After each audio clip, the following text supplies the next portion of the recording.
दंडवत प्रणाम. या जीवाला नरदेह भेटणं ही अत्यंत दुर्मिळ गोष्ट आहे.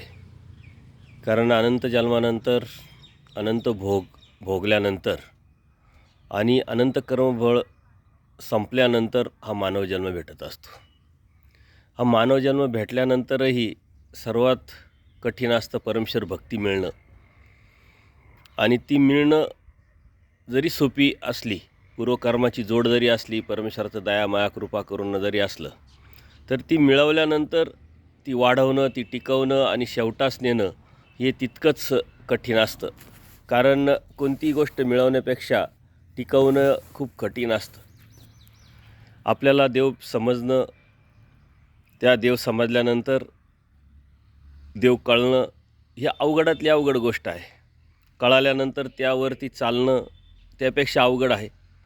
आणि चालून सातत्यपूर्ण प्रयत्न करून त्या परमेश्वराच्या प्राप्तीपर्यंत जाणं ही त्यातही अवघडातली अवघड गोष्ट आहे. परमेश्वर म्हणतात, पडेतव करावे आणि मरेतव धावावे.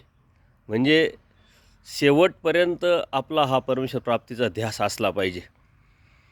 मधूनच जर आपण ती भक्ती सोडली तर तो व्यभिचार आणि त्यातून आपली सृष्टी व्यर्थ जाऊ शकते.